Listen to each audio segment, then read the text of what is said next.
이탈리아가 낳은 세계적인 조각가 레오나르도 다빈치는 잘 보낸 하루가 행복한 단잠을 주는 것처럼 잘 보낸 인생이 행복한 죽음을 가져다 준다고 말하였습니다. 어떻게 하면 잘 보낸 하루, 잘 보낸 인생을 살 수 있을까요? 예수가 우리에게 가르쳐 준 해답은 이것입니다. 하나님 나라의 가치를 알고 그 나라를 위해서 땀 흘려 일하는 삶을 살라는 것입니다. 다시 말해 하나님의 정의와 하나님의 사랑의 가치를 알고 그것이 이 땅에 실현되도록 노력하며 살 때 행복은 정오의 햇살처럼 그렇게 따스하게 우리의 볕이 되어 준다는 것입니다. 많은 사람들이 하나님 나라를 먼 미래 혹은 이 땅 너머의 세계에서 비로소 경험할 수 있는 유토피아적 공간으로 생각합니다. 어떤 경우는 하나님의 나라를 단순히 현실에 소외된 본질을 천상에 투사시킨 공허한 투사물로 여기기도 합니다. 정말로 그런가요? 참으로 하나님의 나라는 단순히 현실에 소외된 본질을 천상에 투사시킨 유토피아적 꿈에 불과한 것인가요? 아니면 역사라는 구체적인 이 땅의 시간과 공간 속에서 경험되어질 수 있는 세계인가요? 여기서 하나님 나라의 역사성과 시제의 이슈가 만납니다. 하나님 나라와 인간의 행복은 마치 마차의 두 바퀴처럼 함께 굴러갑니다. 바로 지금 여기에서. 그러나 그것은 이미 그때 그곳에서 굴러왔습니다. 그리고 거기 그곳으로 굴러갈 것입니다.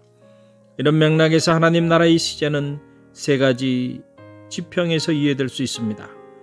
첫째로 하나님 나라의 과거성입니다. 하나님의 나라는 이미 과거의 어느 시점에서 실현되었습니다. 이것을 우리는 실현된 하나님의 나라라고 부릅니다. 하나님 나라가 과거 언제 어디에서 실현되었는가요? 하나님의 나라는 2000년 전에 예수의 인격과 구원적 삶 안에서 이미 실현되었습니다. 하나님의 특별 계시의 사건으로서 예수의 33년의 역사적인 삶은 통째로 하나님 나라의 실체를 그대로 보여준 사건입니다. 그 안에서 하나님의 정의와 하나님의 사랑은 완성되었습니다. 어둠의 빛으로 예수는 인간의 시간과 공간 속에 하나님 나라의 현실로 찾아왔습니다. 사도 요한은 이것을 다음과 같이 표현하였습니다. 참빛 곧 세상에 와서 각 사람에게 비추는 빛이 있었나니 그가 세상에 계셨으며 세상은 그로 말미암아 지은 바 되었으되 세상이 그를 알지 못하였고 자기 땅에 오매 자기 백성이 영접하지 아니하였으나 여기서 빛이란 곧 그리스도 안에 있는 생명을 의미합니다. 예수는 자신을 다음과 같이 정의하였습니다. 나는 세상의 빛이니 나를 따르는 자는 어둠에 다니지 아니하고 생명의 빛을 얻으리라.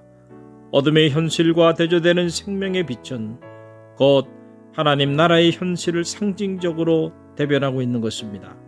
생명의 빛으로 하나님의 나라는 이미 세상에 들어왔습니다. 그러나 문제는 그 생명의 빛을 영접하지 않는 인간의 실존적인 삶의 자리가 문제인 것입니다. 이인 수녀는 구유 앞에서란 성시를 통하여 이것을 우리에게 잘 표현해 주었습니다. 하늘에서 땅까지 참으로 먼 길을 걸어내려 우리에게 오셨습니다. 하나님과 인간 사이의 엄청난 거리를 사랑으로 좁히려 오셨습니다. 예수 아기시여, 마리아의 몸속에 침묵하는 말씀으로 당신이 잉태되었을 때 인류의 희망과 기다림도 잉태되었습니다. 당신이 마리아의 태중에서 베들레헴으로 먼 길을 가셨을 때 순례하는 인류의 긴 여정도 시작되었습니다. 당신이 요셉과 마리아와 함께 숙소를 찾아 헤매실 때 인류도 방울 읽고 서 있었습니다.